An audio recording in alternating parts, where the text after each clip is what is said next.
Bienvenidos al Ministerio de Rey de los Reyes. Aquí estamos en el estado de Pennsylvania, en el pueblo de Allentown. Y el título de hoy se llama Cada encuentro poderoso que Abraham tuvo con Dios.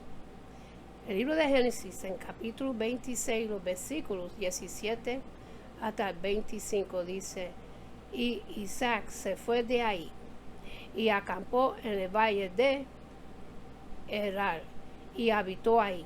Y volvió a abrir Isaac los pozos de agua que habían abierto en los días de Abraham su padre, y que los filisteos habían cegado después de la muerte de Abraham, y los llamó por los nombres de su padre. Los había llamado, pero cuando los siervos de Isaac cavaron en el valle y hallaron ahí un pozo de aguas vivas, los pastores de Gerar riñeron con los pastores de Isaac, diciendo: el agua es nuestra. Por eso llamó el nombre de pozo Esek, porque había altercado con él. Y abrieron otro pozo, también rindieron sobre él, y llamó su nombre Sitna. Y se apartó de ahí, y abrió otro pozo, y no rindieron sobre él, y llamó su nombre Rehobot, y dijo: porque ahora Jehová nos ha prosperado, y fructificaremos en la tierra. Y de ahí subió a Beerseba, y se le apareció Jehová aquella noche, y le dijo: yo soy el Dios de Abraham tu padre. No temas, porque yo estoy contigo, y te bendiciré y te multiplicaré tu descendencia por amor de Abraham mi siervo. Y edificó ahí un altar y invocó el nombre de Jehová, y plantó ahí su tienda, y abrieron ahí los siervos de Isaac un pozo. Cada encuentro poderoso que Abraham tuvo con Dios lo marcó con un altar o con un pozo.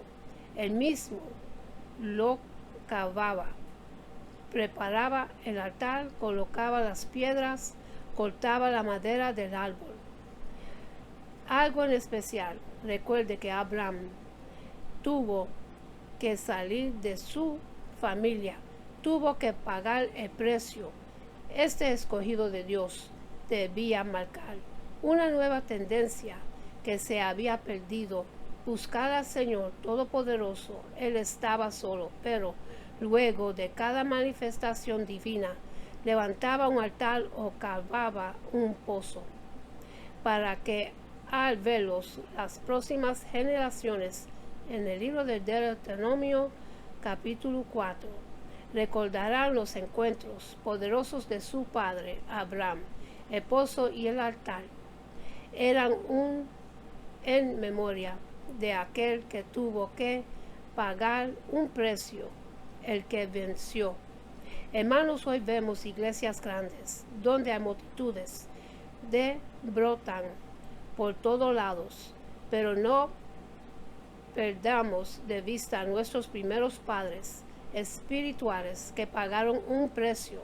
Ellos oraron, y ese mismo espíritu regó la tierra con lágrimas. Clamaron por una manifestación de Dios sobre todos los países y sobre las naciones de la tierra, para que todo hombre, todo joven y toda familia fuese libre. No olvidemos que aquellos intercedieron, ayudaron por días, diciendo: Dios, haz algo.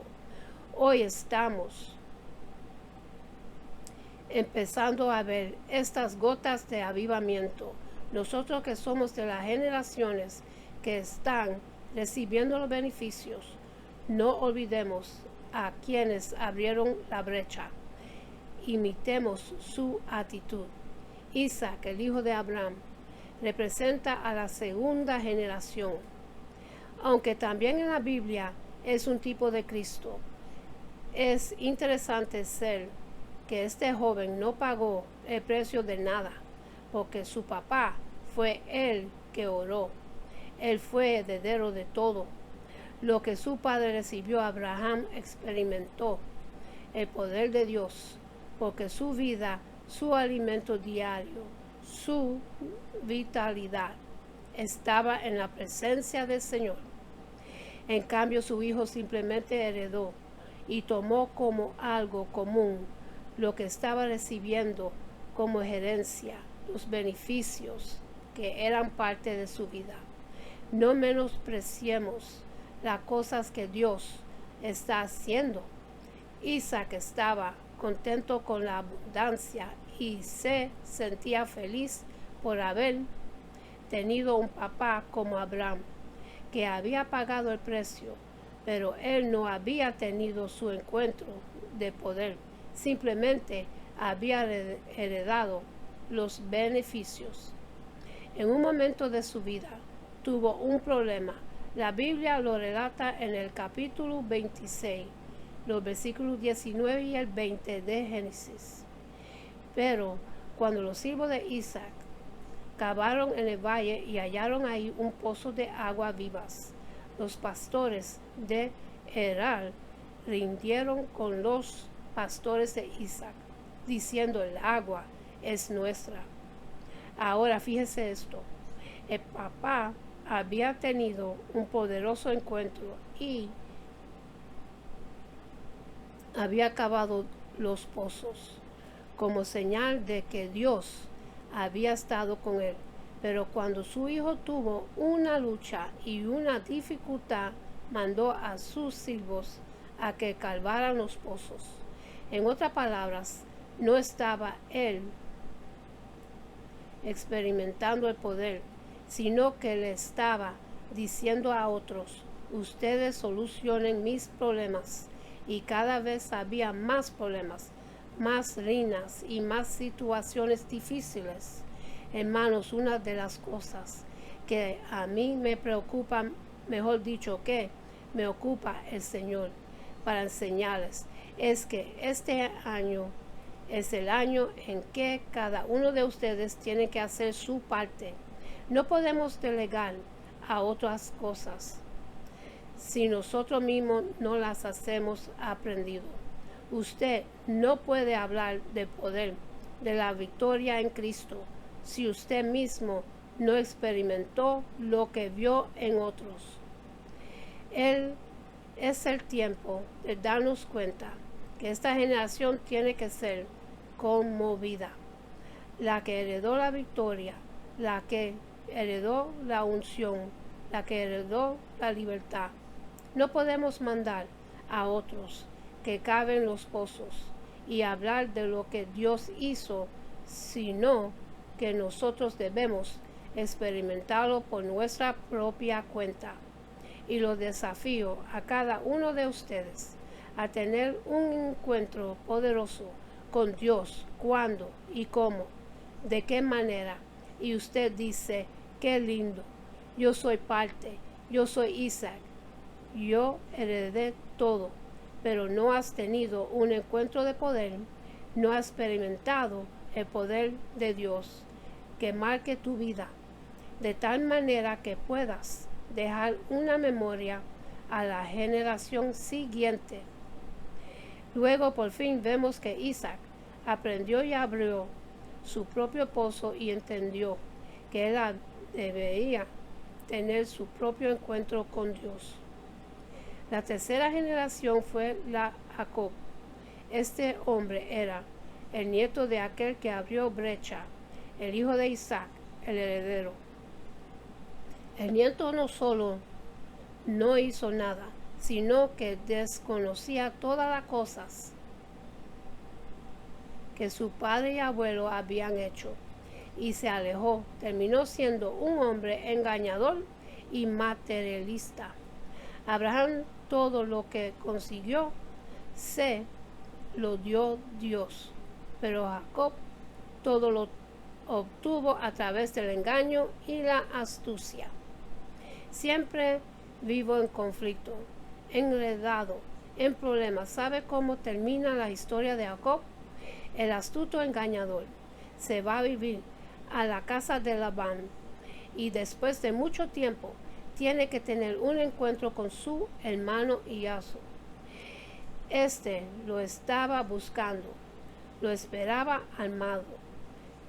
Saúl estaba preparado para atacarlo. Jacob termina por su dinero, su familia y sus bienes. Entonces, cuando supo que su hermano lo estaba esperando, envió a sus siervos con dinero. Le mandó plata, le mandó siervos con ollas, y ver cómo le calmó la ira. Él es un tipo de aquel que todo lo que quiere arreglar con la mente y con el materialismo, en vez de apelar a Dios. Él dijo: mi hermano me está esperando, me va a matar, me odia, así que voy a ver cómo manejo la cosa. La tercera generación, totalmente en la carne, desconocía poder divino. No solo no había tenido un encuentro con Dios, sino que su moral cada vez estaba peor, y ante los conflictos actuaba racionalmente. Cuando Jacob se queda solo porque manda a todos sus siervos y su esposa se va con sus hijos, ¿sabe lo que le pasa? Se encuentra con Dios y Dios le dice: ¿cómo te llamas? ¿Cuál es tu nombre? Él no le quiere decir el nombre porque sabe lo que significa engañador, y luchó con Dios. Y el Señor le pegó en la cadera, lo dejó rengo. La historia cuenta que cuando tuvo su encuentro con Dios, Él lo toca poderosamente. El corazón de Jacob cambió y ya no se llamó más Jacob, se llamó Israel. Dios lo había vencido y ya no dependía de su astucia. Ahora que Dios no te tenga que dar duro para que lo conozca, búscalo ahora. Amén. ¿Sabe cómo termina la historia? Saúl, cuando se entera que su hermano viene, lo termina recibiendo a besos y abrazos, porque su Jacob había tenido un encuentro poderoso con Dios. 15 segundos bajo su poder puede hacer más que lo que el hombre puede hacer en 15 años. Ese hombre había experimentado el poder de Dios y sus problemas se le solucionaron en su instante. Dios se encargó de todos sus conflictos, sus luchas, sus dificultades. Las respuestas están en su presencia, en la oración, en buscar, en encerrarse, en golpear las puertas de su presencia. ¿Me está entendiendo? La historia está 3 generaciones. Tiene un lindo final. La escritura dice en Juan capítulo 4, el versículo 5 y el 6. Vino pues a una ciudad de Samaria llamada Sicar, junto a la heredad que Jacob dio a su hijo José. Y estaba ahí el pozo de Jacob. Después de todo lo que le pasó, Jacob edificó un pozo en memoria de su encuentro de poder como su abuelo, y Jesús bebió de esa agua. Hay cosas que Dios va a hacer en un futuro, en su vida. Hoy hay una generación que está clamando por lo genuino, está clamando por la presencia sobrenatural. Señor, yo no quiero conforme con ver el poder de Dios. Yo quiero experimentarlo seguro, quiero experimentarlo. ¿Está dispuesto a pagar el precio? Amarlo, servirlo, ayunar, orar, obedecer y rendirse. Padre, yo oro para que esta tarde todos salgamos con esa hambre, con la decisión de pagar el precio, de buscar como los primeros cristianos. Esta generación te anhela también. No quiere depender de la carne. ni de la justicia, ni de lo que han hecho otros. Yo quiero que tú te muevas. Dios te está diciendo, esto es para ti, que heredaste, que naciste en una generación donde todo es diferente a otras épocas. Pero yo te quiero mostrar mi gloria. No quiero que actúes en la carne. No quiero que actúes humanamente. No quiero que engañes más. Quiero que recibas mi poder como tus padres espirituales lo recibieron. Quiero que vivas lo que ellos vivieron. Quiero que experimentes el encuentro con Dios como ellos lo tuvieron. El contentamiento es la tranquilidad del alma, el estar satisfecho con la porción que Dios nos ha dado.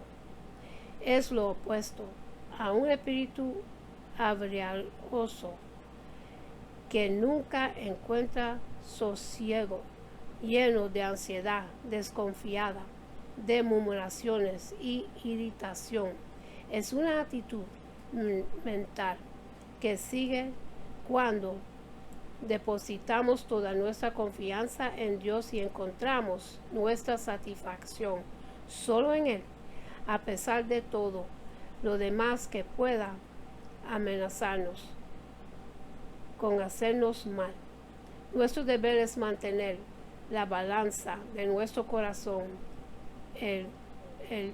equilibrada, de modo que sin importar cuáles sean los tratos de Dios para con nosotros, esta no suba por un lado ni baje por el otro cuando nos visite la prosperidad o la adversidad.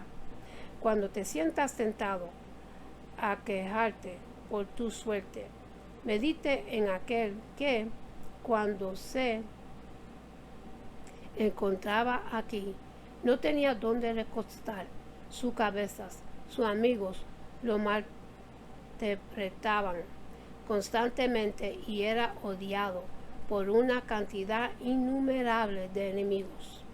Contemplar la cruz de Cristo es un miedo maravilloso para tranquilizar la mente agitada y el espíritu quejumbroso. Está contentos con lo que tienes, porque él mismo ha dicho, nunca te dejaré ni te desampararé. El libro de Hebreos, capítulo 13, versículo 5. Aquí vemos una aplicación de lo que se afirma justo antes. En el versículo, una razón para los deberes que se nos imponen, un motivo para llevarnos a cabo. Se cita una promesa divina que tiene poder de persuadirnos a estar contentos, alejándonos de la avaricia, si solo nos aproximamos de ella como es debido. El descansar sobre esta garantía divina serviría para controlar nuestros deseos y aliviar nuestros temores. Las palabras nunca te dejarán ni te desampararán son una garantía de que Dios continuamente nos protege y suple lo que necesitamos. En breve, estas palabras son una reprensión para todos nuestros deseos excesivos y condenan todo temor que se alimenta de la ansiedad.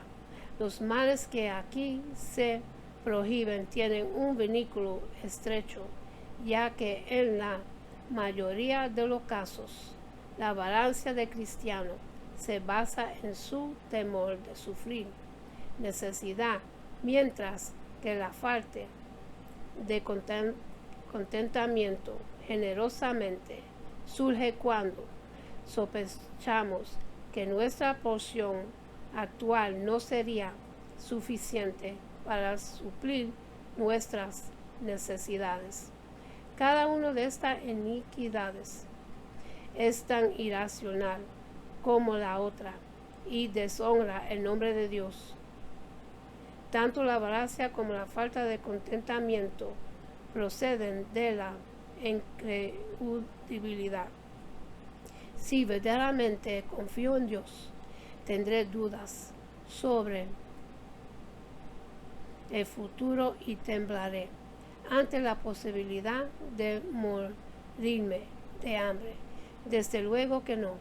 Las dos cosas son incompatibles, se oponen entre sí.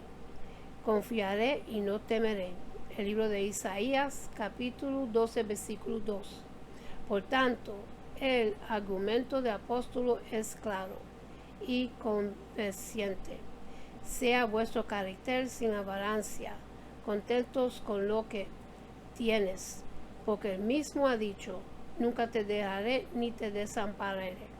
El versículo afirma que él mismo ha dicho, pero ¿quién lo ha dicho bien? Lo ha dicho aquel cuyo poder es omnipotente, cuya sabiduría es infinita, cuya fidelidad es inquebrantable, cuyo amor no cambia. Toda la eficacia, el poder y el consuelo de las promesas divinas surgen de las excelencias divinas y son parte de estas. El que es verdad lo ha dicho y no puede mentir. ¿Y qué es lo que ha dicho aquello? Que si aceptamos por la fe, servirá para derrotar la avaricia y obrará en nosotros el contenimiento. Sus palabras son estas: nunca te dejaré ni te desampararé. La presencia de Dios, la providencia de Dios, la protección de Dios, todo esto aquí se nos garantiza si apreciamos debidamente estas bendiciones inestimables. Mantendremos nuestros corazones en paz. ¿Qué más podríamos alejar o sentir realmente su presencia? Él, en su misericordia, se manifiesta en nuestras almas. ¿Cuál sería el valor de toda la riqueza, el honor, los placeres de este mundo, si al final Él nos abandona por completo? El consuelo de nuestras almas no depende tanto de la provisión externa, sino más en apropiarnos del contenimiento de las promesas divinas, gozándonos en ellas. Si descansaremos más en ellas, anhelaremos menos obtener los bienes de este mundo. ¿Por qué razón estaremos aún atemorizados cuando Dios ha prometido estar siempre a nuestro lado, brindándonos su ayuda? Nunca te dejaré ni te desampararé. Es casi imposible reproducir el énfasis del original en él, que se usa por lo menos 5 expresiones negativas para aumentar la fortaleza de la negación.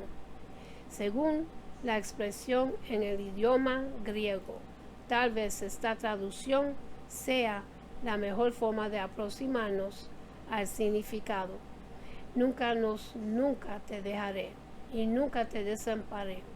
Con esta garantía en mente, no debíamos temer necesidad alguna, ni angustia, ni sentirnos turbados. Por el futuro, Dios no abandonaría por completo a los suyos en ninguna ocasión, en ninguna circunstancia, pensable o impensable, por ninguna causa, cualquiera que sea. Entonces, ¿cuánta seguridad tienen los suyos? ¿Cuán imposible que alguno de ellos perezca eternamente? En su misericordia, Dios aquí condiciente con nosotros para finalizar hasta lo sumo la fe de los creyentes en todas sus dificultades y pruebas, La presencia continua de Dios garantiza que Él suplirá continuamente para todas nuestras necesidades. Él mismo ha dicho, nunca te dejaré ni te desampararé. Estas palabras fueron dichas por Jehová por primera vez al sucesor de Moisés, Josué capítulo 1 versículo 5, quien estaba encargado de despojar todas las naciones paganas que en aquel entonces habitaban en Canaán. En la actualidad, esta preciosa promesa es tan mía como la era de José en la antigüedad. Entonces abracemos este principio tentazante, las promesas divinas que en ocasiones especiales Dios hizo a personas específicas también son para el uso general de todos los miembros de la familia de la fe. No son las necesidades de los creyentes, las mismas a través de las edades. No se conmueve Dios igualmente por todos sus hijos. No siente el mismo amor hacia cada uno de ellos. Si prometió no abandonar a Josué, no nos abandonaría tampoco a nosotros, porque todo lo que fue escrito en tiempos pasados para nuestra enseñanza se escribió al fin de que por medio de la paciencia y del consuelo de las escrituras tengamos esperanza. El libro de Romanos capítulo 15 versículo 4. De manera que decidimos confiadamente, el Señor es el que me ayuda, no temeré. ¿Qué podría hacerme el hombre? Hebreos capítulo 13 versículo 6. Una vez más, el apóstol acude al testimonio divino para confiar su argumento, ya que cita el Salmo 118 versículo 6. Al citar las palabras de David, nuevamente les enseña cómo el lenguaje del Antiguo Testamento se aplica a su propio caso y cuán lícito era apropiarse de sus palabras. Por eso pueden decirlo confiadamente, así mismo como lo hacía el salmista. El creyente es débil y inestable en sí mismo y necesita ayuda constantemente. Sin embargo, el Señor siempre está dispuesto a estar de su lado y brindarle toda la ayuda que necesite.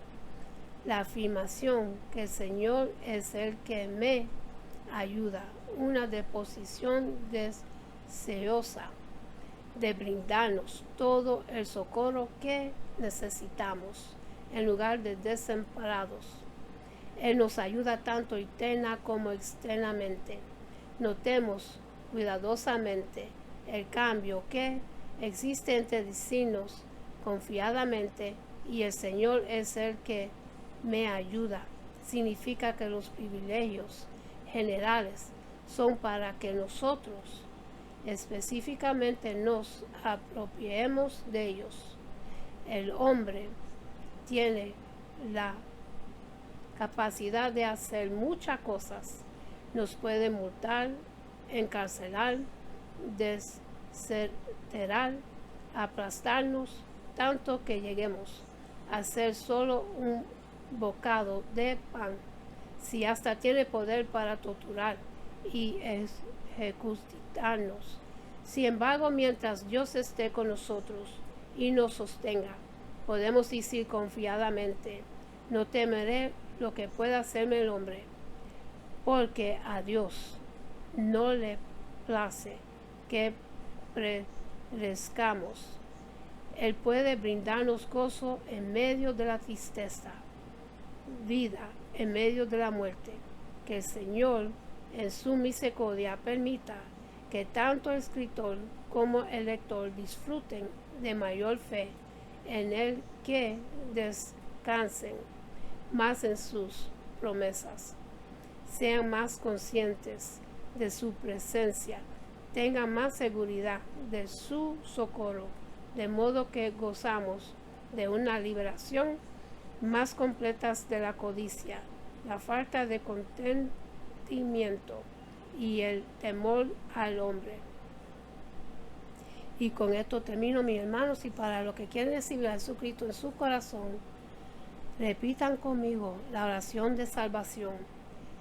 Y dice así: Padre Celestial, en el nombre de Jesús, yo me arrepiento de mis pecados y abro mi corazón para que Jesús venga dentro de mí. Jesús, tú eres mi Señor y Salvador. Creo que muriste por mis pecados y se levantó de los muertos. Lléname con tu Espíritu Santo. Gracias, Padre, por salvarme. En el nombre de Jesús. Amén. Y en cejar voy a hacer una oración que es bendición.